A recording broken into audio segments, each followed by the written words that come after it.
Hi, welcome to today's PacBio webinar, Powering the Future of ALS Research with Long-Read Sequencing. I'm Nina Gonzaludo, and today we're excited to welcome Dr. Amy Easton, Senior Director of Scientific Programs at Target ALS. Just a few housekeeping items before we begin. First, for this webinar, all talks have been pre-recorded. We will have two broadcasts, but live Q&A will only be available for the Americas and Europe session on June 18th. For Asia Pacific, please email any questions to Amy or I directly. We'll share our emails and our talks, and we will get back to you.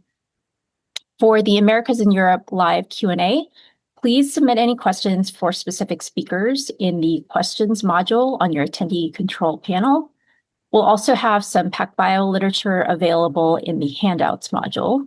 And after the webinar, this recording will be available on demand on our website and our YouTube channel. And we'd be very grateful if you could take a moment after the talk to fill out our post-webinar survey. All right, so let's get started. First, I'd like to give a brief introduction of neuroscience research and how PacBio HiFi reads can help solve challenges in this field. So focusing on the brain, neuroresearch presents a number of challenges. The brain itself is a very complex organ with up to 100 billion neurons and over 100 trillion synapses and complex neural pathways.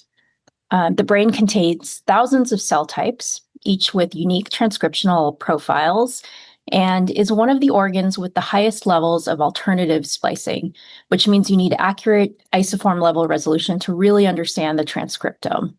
And of course, sample accessibility is a challenge as well. Many of these challenges can be addressed with HiFi sequencing.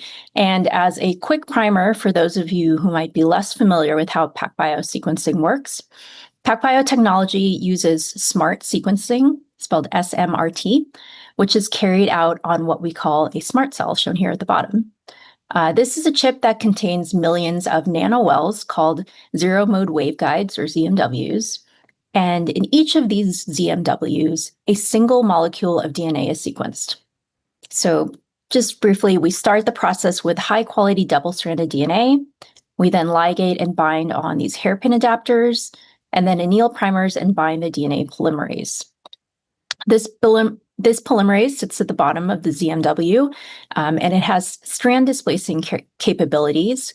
So what we get is circularized DNA, which is then sequenced through multiple times, and the consensus sequence gives us a very high quality, very accurate long read, which we call a HiFi read. PacBio HiFi sequencing is based on reads that are both long and highly accurate.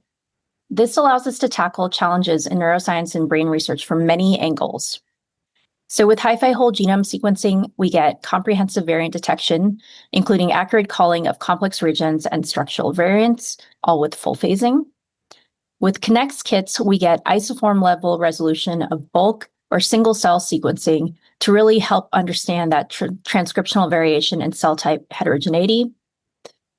HiFi reads also enable access to 5-MC methylation with no additional library prep required, or M6A methylation using the FiberSeq protocol if you want to understand epigenetic changes.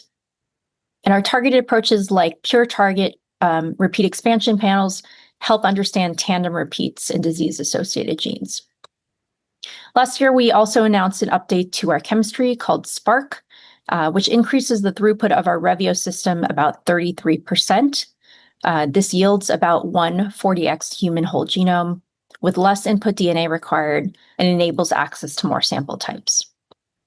All these applications are enabled on both our Revio system and new Vega benchtop system to power studies in neurology and neurodegenerative diseases.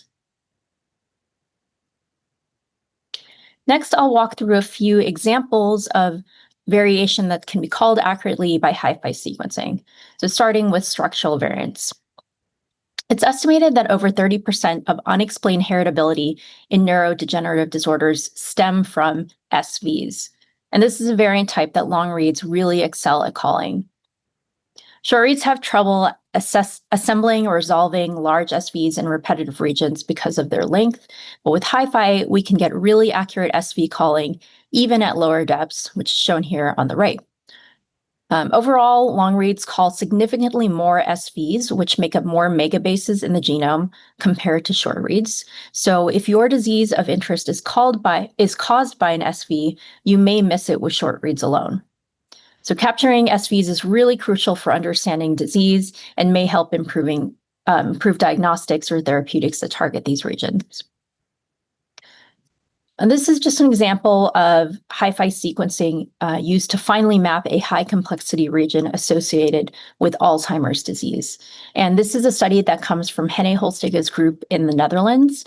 In this one, they looked at Alzheimer's disease patients and cognitively healthy controls, which were actually centenarians, which in and of itself is amazing.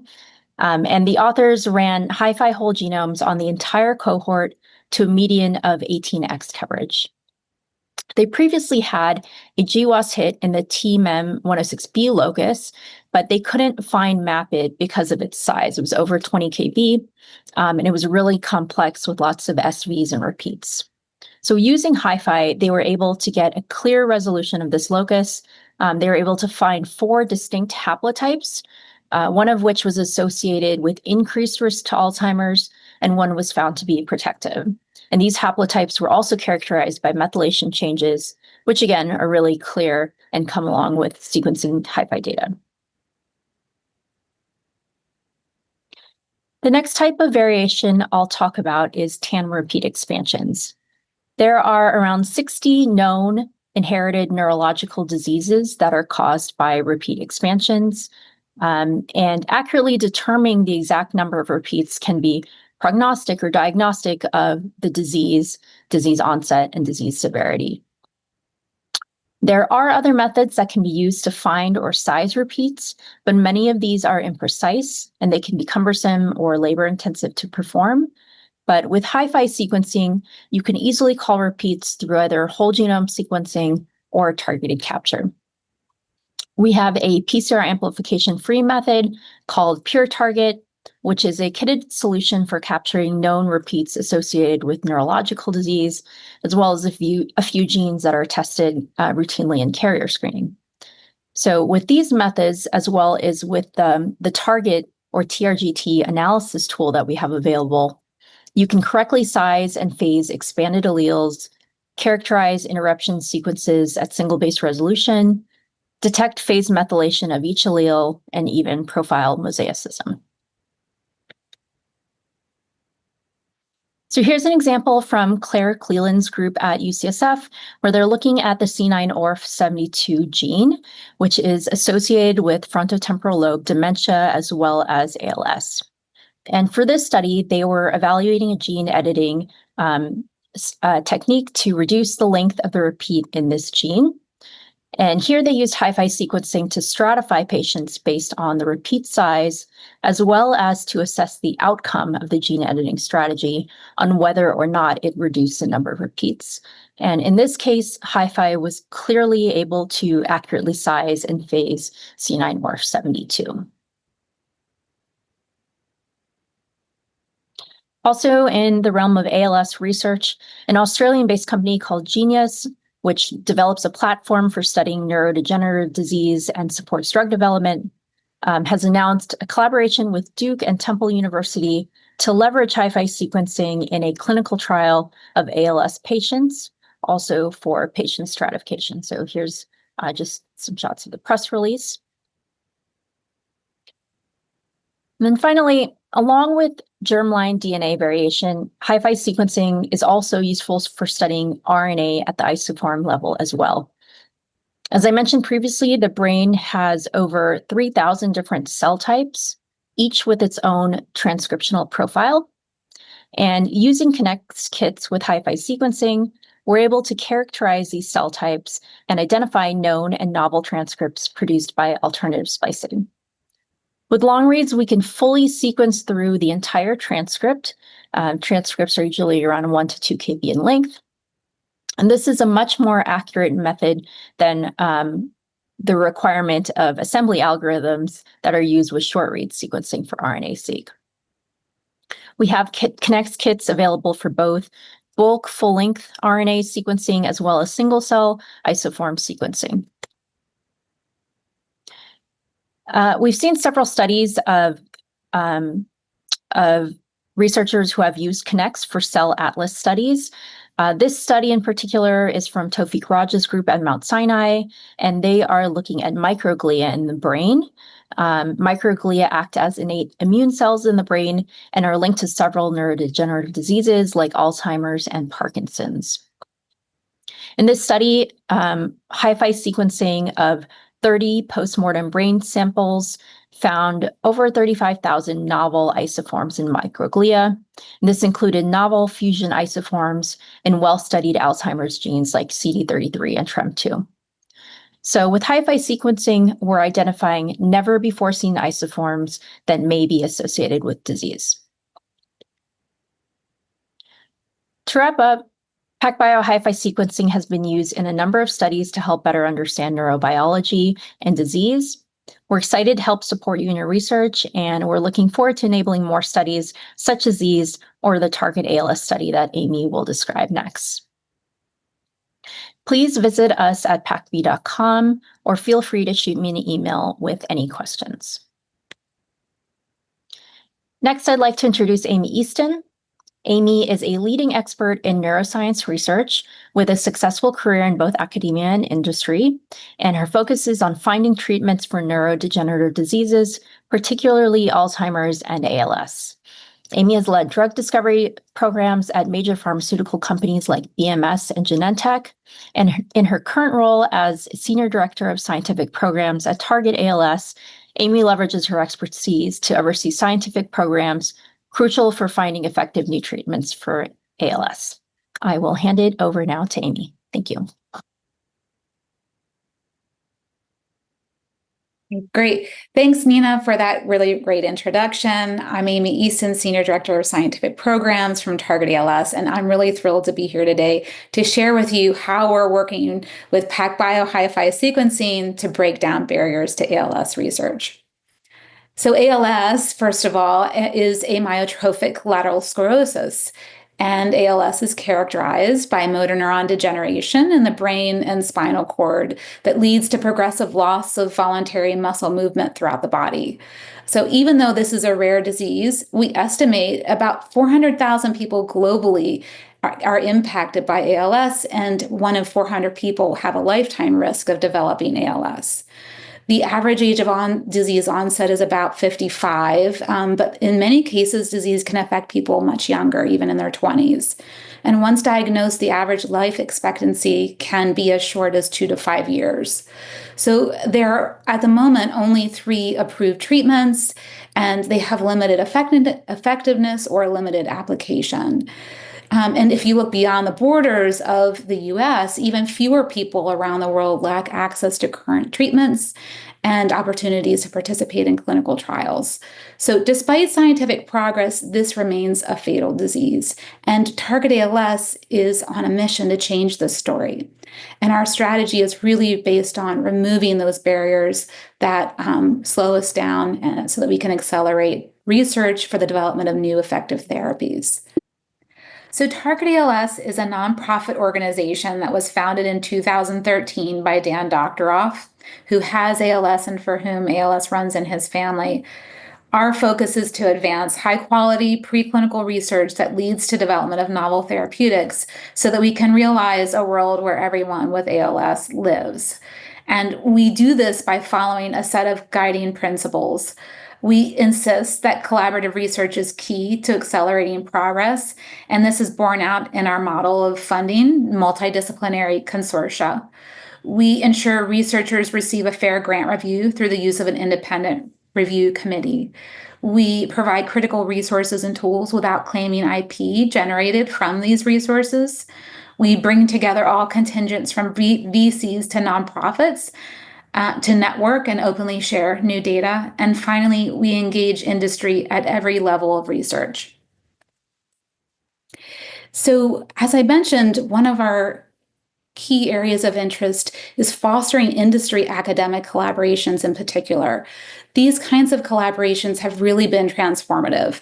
What we found is that about 50% of our consortia have led to drug discovery programs, facilitating movement of drugs into 10 different clinical trials and the launch of 6 different biotechs.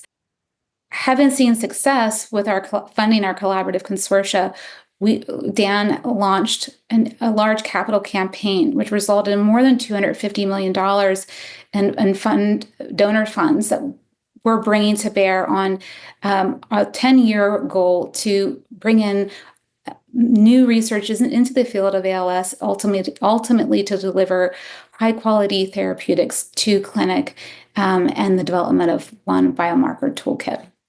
So in order to accomplish this goal, we've identified key barriers that slow down research across 3 areas of research.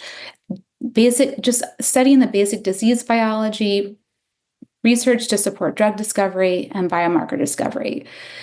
So to break down barriers and accelerate research across these different phases of research, we're funding critical experiments at each phase. We're also enabling research through the core resources and tools that we provide with no strings attached. And we also launched AGRI, a global ALS research initiative that allows us to study for the first time in a very comprehensive manner ALS across the globe. And so as a key part of our strategy, Target ALS is focused on genetic research. And the reason that we're doing this is because historically we know that this has been highly informative as to the disease biology. So for example, SOD1 mutations tell us that there's something going wrong with mitochondria. Mutations in the TARDP gene and mutations in the FUS gene tell us that there's changes in RNA processing and RNA transport that lead to impairment of cellular function. And the second reason that we're really focused on genetic research is that this allows for early diagnosis. So if we can generate a broader set of genetic mutations and broader panels that can include those new mutations, those can be offered to anyone, whether you have family history or whether you have a so-called sporadic case of ALS for early diagnosis. And finally, early diagnosis then allows for the opportunity for early intervention. So an example is with the drug Qalsody, which is a drug that's tailored for people who are carrying the SOD1 mutation. So I want to talk a little bit more about ALS. As I mentioned, the disease is defined by the gradual loss of motor neurons, which leads to muscle atrophy and clinical symptoms that include things like the loss of limb motor function, speech impairment, difficulty chewing and swallowing, or respiratory dysfunction. And these clinical symptoms can be heterogeneous. They can differ from patient to patient. And so that means that the site of onset can differ. It could be bulbar, meaning that first signs can be seen in speech or swallowing, or it could be lumbar, meaning that first signs can be detected in lower limb movement and things like walking and activities of daily function. Or these clinical manifestations can be slow progressing. So for some patients, they might experience ALS over a period of 5 to 10 years. And for others, the disease progresses much more quickly. And finally, at least 30% of people who experience ALS also are diagnosed with cognitive symptoms. And in some cases, this is comorbidity of FTD symptoms with ALS. Not only are the clinical symptoms of ALS heterogeneous, but the genetics themselves are complex. So approximately 10% of ALS is familial, and the majority of those patients have a known genetic mutation. And so you can see from the figure that the first genetic mutation was identified in 1993, and that was in the SOD1 gene. And over time, you can see an acceleration in the rate of discovery of additional genes. So now we know that there are about 40 different genetic variants that have been detected that are increasing their risk to ALS. And the most common genes include mutations in the TARDP gene, the FUS gene, C9orf72, and then of course SOD1. And the ability to detect these genes really corresponds with the advent of the improved technology that we use today to study genetics. So the other piece of complexity to ALS genetics is that we know that some patients can have more than one mutation. So there is oligogenicity that's been detected, and this can add on another layer of complexity to understanding the cause of the disease. And finally, in many of these cases, the genes are autosomal dominant. They follow that pattern of inheritance, but the penetrance is not 100%. So that also tells us that there are other biological factors that can come to play to determine whether or not the patient becomes fully symptomatic and when that might occur. And finally, these same genetic mutations, so mutations in the TARDBP gene, can lead to either ALS or FTD or a combination of those diseases. And so I was sharing with you background on the genetics, and much of that is what we know about the US. But when you start to look at the genetics of ALS globally, what you can see from this figure here is that in North America and in Europe, the most common causes of disease include the repeat expansions in the C9orf72 gene, mutations in the SOD1 gene, but this is not what we see in other countries. So for example, in Asia, the most predominant mutation is the SOD1 mutation, or in South America, you can see that the most predominant mutation is in the VAPB gene. So this again tells us that the genetic background or ancestries can influence what ultimately where mutations occur and how that influences the onset of ALS.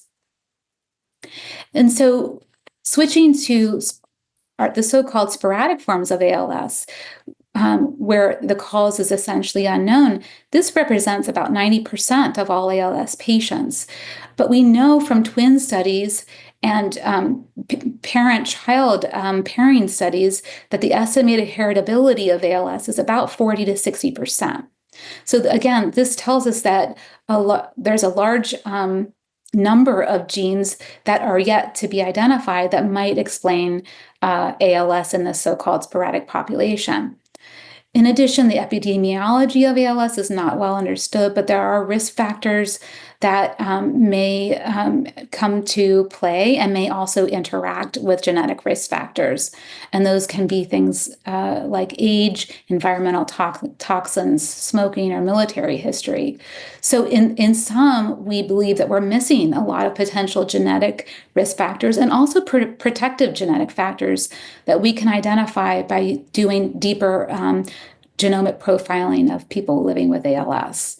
So this brings us to then our excitement around working with PacBio to use their HiFi long-read sequencing to really accelerate research. And the reason why this is so important is because research to date has shown that there's many possible types of mutations in ALS. Mutations can occur both in intron and exonic regions of the genome. These mutations can include missense mutations to large nucleotide repeat expansions like we find in the C9orf72 gene. There's methylation of genes, complex haplotypes, and fragile DNA sites. So if we look at whole exome genome sequencing or other forms of short read sequencing, we know that we're going to miss a number of these different aspects of the genetics of ALS. So HiFi long read is really providing the sensitivity and the accuracy to allow us not to just detect the known mutations, but to discover the spectrum of possible mutations that we might find across diverse patient populations. And I just included some references there. So if you're interested in reading more from genetic experts, there's some really nice references that I like at the bottom of the slide. And so the way that Target ALS is really utilizing omic profiling is through our core resources. And so we've developed a suite of core resources over time that we give freely to researchers in academia and industry. And we put a lot of emphasis, you can see on our longitudinal biofluids core, which is the development of samples and data from people living with ALS and healthy controls, as well as our postmortem tissue core, which again is a large tissue repository where we have both samples that we distribute along with data. And so I'm going to tell you a little bit more about these core resources in more detail. So the postmortem tissue core was founded many years ago now and is currently being co-led by Dr. Brent Harris, a pathologist at Georgetown University, along with Dr. Bob Bowser, who is the CSO at Barrow Neurological Institute. And then together with a number of wonderful pathologists and neurologists across 6 different sites, we collected a repository that contains 530 cases now, with about 100 non-neurological controls, approximately 300 cases that are apparently sporadic ALS, where there's no known genetic cause. And we do have a number of cases, about 75, where we do have self-reported information and also experimental data showing that there are genetic mutation carriers. And about 45 of those cases are cases from people who had this C9orf72 repeat expansion. So what we've done over the years is to really put quite a bit of effort in making the best use of this very precious tissue that we can. So when we collect tissue from an autopsy, we collect pieces from, you can see the motor cortex here, and the different levels of the spinal cord represented. And we collect these carefully and we preserve them well so that they can be used for high quality research, and they can be used for all kinds of state-of-the-art profiling. And so we not only give those samples out, but we generate data sets from every single case that we conduct, or autopsy that's conducted. And that includes historically Illumina short-read whole genome sequencing, spatial transcriptomics, a new effort on single-cell transcriptomics, and a large effort on staining these samples for phospho-TDP43 and digitizing those images. And our newest effort, really, what I want to talk to you about today, is getting even more granular resolution on the genetics from all of these cases using PacBio HiFi long-read whole genome sequencing.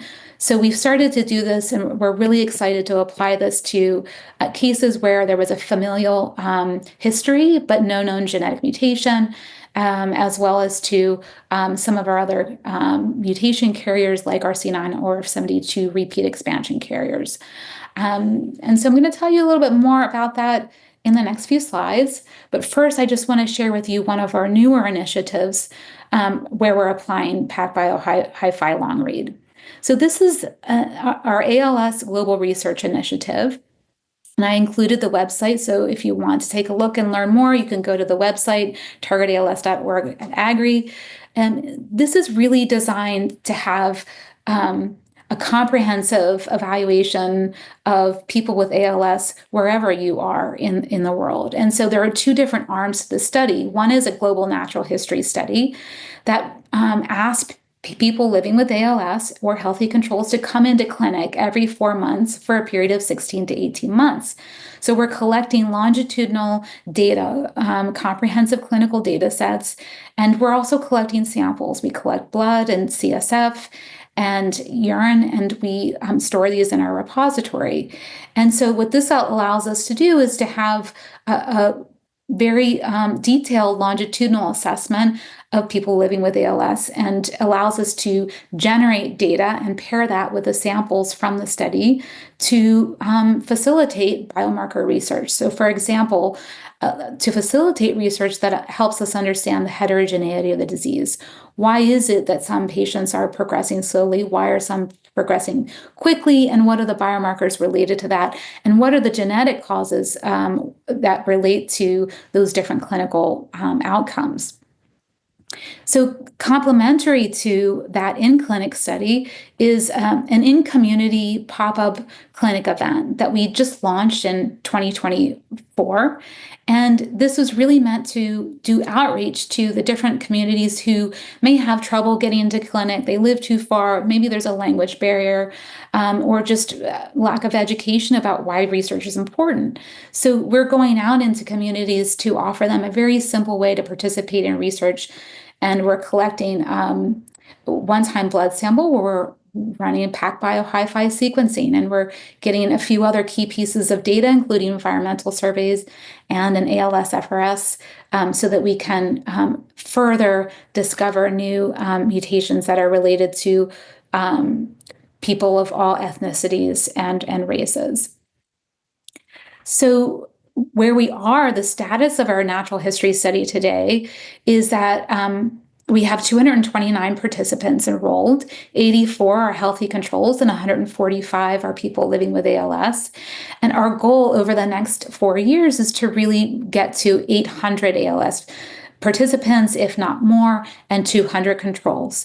Again, our goal is to generate comprehensive data sets across these diverse patient populations. So you can see from the map on the right that we have a number of clinical sites with really expert neurologists running these studies across the US-based clinics. But we've also expanded over the past year into clinics in South America, in Israel, South Korea, and we're bringing a few more on board in India, Malaysia, and South Africa. So we're really excited about the global nature of the study, and we can tell you that we already have 64% of our participants who are of European descent and 36% who are not. This is actually quite an achievement so far. We're really proud about this. So 106 participants have completed the study, and they've shared more than 23,000 samples that we've stored in our repository. And we've generated a number of comprehensive data sets on those patients that you can find in our data engine that I'll talk to you more about shortly. And just mentioning that we do have some mutation carriers. We know that we have at least 16 SOD1 mutation carriers enrolled in the study. We have 8 C9orf72 repeat expansion carriers. We'd love to have more. And so we're really working with our other nonprofit partners to bring in more of these specific cases into this natural history study. And so then moving to the community-based pop-up clinics, again, the goal here is to identify novel genetic and environmental risk factors across diverse patient populations in 5,000 people living with ALS and 1,000 healthy volunteers. So if you're interested in volunteering, there's no exclusion criteria.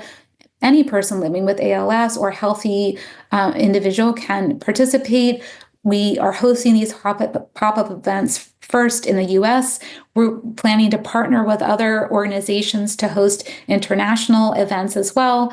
And so what happens is if you participate, you come in, you give a one-time blood sample. We send these samples to our partner at Somagen for PacBio HiFi sequencing. And that is accompanied by environmental questionnaire and occupational history questionnaire that the participant fills out, along with the ALS FRS if they are an ALS patient. And it's really been a wonderful experience so far. We find that people who participate in these pop-ups are really enjoying the event, and they walk away with gift card, some travel and reimbursement for the day, educational materials, and really having a wonderful experience connecting with other people who are also on a mission to fight ALS. And finally, what we really love about this is just that we've set up a process so that we're not hanging on to the data. People who participate in the study and also the global natural history study know that their samples will be analyzed within the next month or a couple of months of participating, and the data will be shared with researchers to start mining the data and discovering new genes almost in real time. So the first events that we held, one was in Los Angeles in the end of last year. We'll have another event there later this year. Second event was held in Phoenix earlier this year. So stay tuned. You can just look at our website if you're interested in more events. And we couldn't do this without our partners, particularly funding from Chan Zuckerberg Initiative and with our nonprofit partners at ALS Arizona, Kaiser Permanente, Matt's Foundation, and many more. So with many thanks to them. So moving to the data, so we brought up with the help of DNA Stack, who's fueling our data engine, essentially a data portal where people can find all of these really rich multi-omic data sets. And so you can just go to dataengine.targetals.org to find all of these data sets. And so we recently have uploaded a number of files that are all PacBio HiFi sequencing files to our postmortem collection, our natural history study collection, and now our in-community pop-up outreach data collection. So these are new data sets that were generated by Somagen, and we're really excited to share them with the community. And so when you go into the data engine, what you'll see is that there's a number of different tabs that share all the clinical and demographic information that you need that's paired with the long-read sequencing that you'll find there. And so to date, we have generated HiFi sequencing on about 37 participants from our in-community outreach study, 31 postmortem cases, along with 81 participants from our global natural history study. So you'll find all those data sets. We're in the process ourselves of comparing, because we actually generated short read data on those same cases as well. So we're in the process of comparing the HiFi sequencing to the short read. We already have some signs that we're picking up more variants with the HiFi than compared to the short read, and we're just in the process of verifying the details of that and increasing our sample size. And so we'll share this information with the public as soon as we have it. But in the meantime, these files are there for researchers anywhere to access and to mine freely. I did want to mention that one of the really interesting assays that PacBio offers is a pure target assay.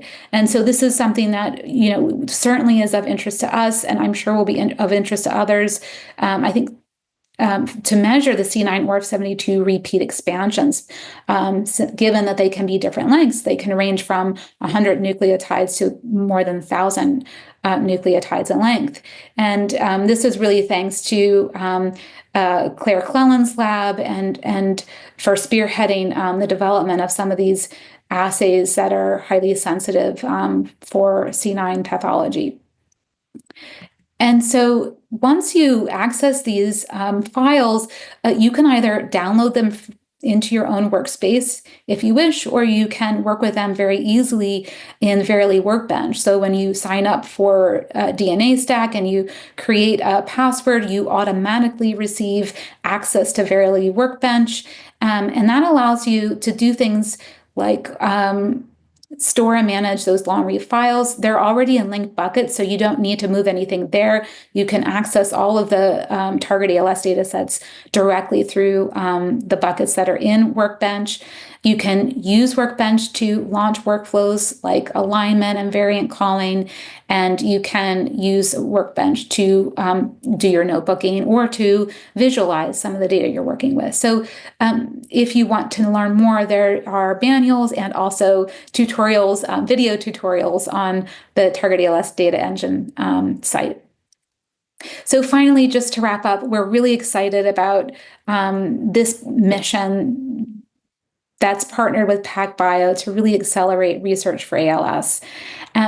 We're democratizing access to ALS with these multi-omic data sets to remove key barriers to accelerate research at every stage of discovery, from basic biology to biomarker discovery.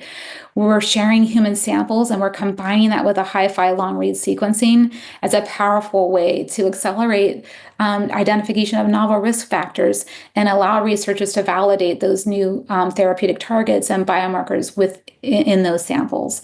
And finally, AGRI's unique combination of clinical, environmental data and long-read sequencing of diverse patient populations we're sure will deepen our understanding of the disease biology, epidemiology, and guide the next wave of therapeutic targets. So with that, I'll say thank you to all of the people with ALS who've been participating in our clinical trials. And thank you to PacBio for hosting this webinar today. And thanks to all of our nonprofit partners and all of our academic partners who are supporting this work. Thank you. I'll stop there.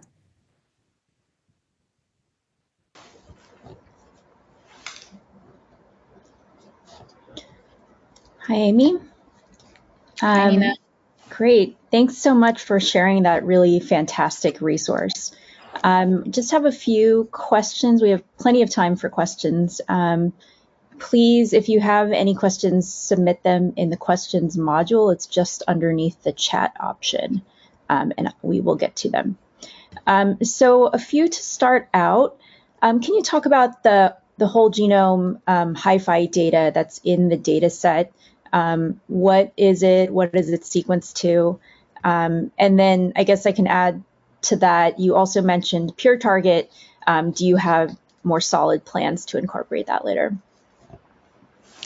Yeah, thanks, Nina. So again, what we're doing right now is we're working with Somagen to generate the HiFi sequencing. It's 20 times depth, and so we're expecting, and thanks to you for sharing some of the technical background. So we're expecting to be able to really get deeper resolution, particularly on cases where there's a repeat expansion. So the C9orf72 cases are the most common genetic form of ALS. And we're really interested in studying those cases more deeply. So excited about using PacBio long read to do that. And the second question that you had, Nina, was? Pure target around. Pure target. Yeah, pure target is so interesting. So you can use this to really get a better understanding of the length of the repeat, also aspects of methylation as well of the repeats. And there's really nice work both by Claire Cleland and also the Mayo Clinic labs with Len Petrocelli and Rosa Rademachers and others, where they really spent time studying C9 itself with the first identification of this gene and its association with FTD and ALS, but also the impact of the repeat length and its methylation, both in the repeats themselves and the promoter region to clinical features of ALS. So I think pure target is going to be a nice addition to running the whole genome sequencing to really allow us to have a deep understanding of the features of the C9 repeat. And we're talking to Somagen about doing some pilot work on that assay. Okay, we have a lot of questions coming in. I'm trying to mentally bucket them. I can address one. I think there was an early one about the pure target panel and whether there's bias towards shorter repeats. I think there is no bias, and we've seen this actually a lot in Claire Cleland and others group looking at C9orf. If we look at things like mosaicism, because with pure target, you can sequence really deeply, you actually get a pretty clear distribution of lengths of repeats. So not a strong bias. If there's any more collateral, I'm happy to share it with you. Let's see, what else? We have a few questions asking specifically about the data. Do you know if the data is already assembled? Has it already been run through the pipeline? Yeah, so what we are sharing right now are the raw files. So all of the associated files, FASTQ, BAM files are in there. And so you can access them freely. What we're in the process of doing is, doing some of the analyses and variant calling. So Target ALS will offer some curated analyses of the long reads to report out things like C9orf repeat length. And we've done this historically in partnership with New York Genome Center in the past, using short read and expansion hunter, and now we'll be able to do this again in more detail, going back to historic cases as well as going forward. So again, all those raw files are currently there for you today. You can go in today, and some of the curated data will be available soon. Great. There was a question around what's available in Workbench. Someone says their analysis includes custom code and CLI tools. Are those available? I'm not sure whether those are available. I can speak to the PacBio analysis tools. We do not have our pipeline available in Workbench. We do have it on DNA Nexus, for instance, but the data, as Amy mentioned, is available. But I don't believe our PacBio tools are. But Amy, do you know if other analysis tools are available? I mean, I think they're not necessarily available directly through Workbench, but we can chat with the folks at Workbench to figure out how to make that easiest for people coming in. So we're using things like Deep Variant Caller, and so we'll be able to share our experiences with pipeline analyses, and we should be able to do that in the next month. We can provide some of those details in the data engine when you go in to have a look and start working with the files. Great. And then specifically what tools were used, I think that's going to be outlined in the websites themselves, like which analysis tools were used. I'll skip that one. Can you talk about, I guess, the cohort? There's some questions around this. One, do you perform long-read sequencing on blood only or other tissues as well? And if yes, do you see any difference, or have you gotten a chance to look at that yet? That's a really good question, and it's important. At the moment, we're doing, for natural history study, of course, and the outreach, it's of course only blood at this moment. And for our postmortem cases, we will have an effort going forward to try to collect both the tissue and blood from the same individual, so that we'll be able to compare differences in the repeat length that we see in the blood versus the tissue. And we do suspect that this will be different, and that this is an important part of understanding the biology. And so certainly that also relates to using long-read transcriptomics as well, to also understand somatic variation in the repeat length as well as the whole genome sequencing, and apply that to the tissue. That's great. Someone asked if there are plans to perform HiFi sequencing on controls as well. I think you mentioned this in your community pop-up section. And then just in general, what is the timeline? When can the community expect access to the HiFi sequencing data? Yeah, so definitely we're including healthy controls. They're in all of our 3 different collections that I spoke about today. So yes, we'll have kind of that background genetic information as well. And so the files are available today, as I mentioned, but this is just the start. So there will be a lot more. If you sign up for our email list or follow us on LinkedIn, you'll see that every few months we'll have new data uploads. That includes long read, that will be available for you to mine. Great. Maybe I can ask a question more around your plans with multiomics. I saw, you have other modalities in there. You talked about transcriptomics. There's some few questions here around proteomics as well.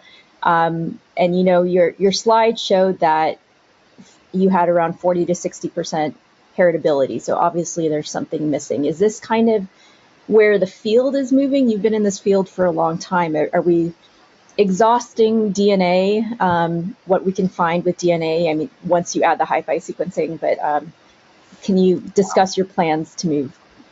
Yeah, thanks, Nina. That's a great question. And again, it just really is a question that is directed towards the heart of our strategy, which is really to do deep multi-omic profiling. So whole genome sequencing is very important, but it will be a part of the bigger picture. So once you have that genetic mutation, you want to understand how is that changing the expression of the protein in the tissue, for example, or in the blood. And so for all of our 3E collections, we have multi-omic profiling in progress. So for example, for our natural history study, we'll have whole genome sequencing from participants where we also have proteomics analyses from blood and CSF. And for our in-community outreach effort, we're saving blood samples so that if we want to follow up on the long read with RNA or protein measures from the same patient, we'll be able to do that. Similarly, from the tissue, we really have already begun to get that deep multi-omic profiling for the postmortem tissue. And so I think single cell sequencing is something new in addition to a long read. And I think all of these together are important for really understanding how does the genetic change ultimately impact what's happening on a cell-by-cell basis in the tissue. Great, thank you. I think there's a lot of questions on the different resources you have available, specifically, I think the postmortem collection. Are there plans to do long-read sequencing on all of those? Are you adding to that repository as you get more samples? And then some people mentioned, there are many other repositories that have HiFi data with healthy controls, like the All of Us study. Are there plans to kind of merge or leverage other resources as well? Yeah, thanks for that. So for sure, for the postmortem repository, we've got data on just about 30 or 35 cases right now, but we're going to have more, like I said, and we're really going to be focusing on cases where there's a family history but no known genetic mutation, or specifically on going to really get deep understanding of the C9 repeat expansion in those in some of those cases. So you'll be able to see that. And then what's really exciting is that we'll be able to share these data through DNA Stack. So DNA Stack really offers a federated platform for in comparing data across different disease areas. And so I would just recommend, if you're interested in that, go to the DNA Stack website so that you can see under their neuroscience AI platform what are the other data sets available where there's long read. And they're investing significantly in long read across different disease areas. And we're also working with our other partners around the world who are also collecting omic profiling to figure out other ways of allowing for data interoperability. And that's a partnership with MJ Fox and ASAP and a number of other organizations interested in this topic. And finally, we are really happy to be talking to other nonprofits, to Project Mine, to other folks who've been thinking about deep sequencing, and we will work out some way to allow for these data sets to be compared to one another. One way that you'll see some of the data coming together will be through the AMP ALS knowledge portal as well. Fantastic. Yeah, I think there were a few questions submitted with some other organizations in mind, so we will definitely read through those and connect the groups. I did want to mention DNA Stack is one of our official PacBio compatible partners that we have other data sets hosted on as well. For example, we have a HiFi Solves group focused on rare disease. So we do have other HiFi data sets available. Again, just go ahead and join DNA Stack and you can take a look at those. All right. Could we, I guess, maybe shift gears a little? I think there's a few very detailed questions, and if we don't have time to get to all of them, but we will follow up individually after the talk. Maybe talking about your organization and your model. I think it's really forward thinking making the data open and accessible and really collaborative. And in the pharma space, this is sort of pre-competitive thinking. What advice do you have for other organizations that are considering a similar open science model? Maybe you can talk to your work with DNA Stack and Verily, and just how did this come about, and how can others do the same thing in their space? Yeah, thanks, Nina. So first of all, just kind of reminding everyone that we're really lacking in good new therapeutic targets. We're also lacking in biomarkers, diagnostic biomarkers for sure, as well as others. And so Target ALS, our strategy is really focused on how can we do that and faster. And so that was really part of the impetus for developing the data engine to help share out some of the omic data that we've been collecting probably since 2015, 2016, to allow that to go out to more people faster, but also more efficiently, so that all of the deep clinical data can be shared at the same time as we're sharing out the omic data. And so we've found a lot of really wonderful uptake of the data engine. So more than 300 researchers from around the world get access to the data. And one of the nice things about what we can do is that because these are all Target ALS sponsored studies, where we're following the participant from their consent all the way to the data generation, we're able to share these data sets within a few hours of people signing up to request access for them. And we ensure that the studies that we're conducting are delivering data and getting into the hands of researchers as quickly as possible, and as many as possible, including industry, to really make this happen. And I think doing this on a global scale is one of the things that is unique for what we're doing, and is really an important part of identifying those novel risk factors. And so how other organizations can do this.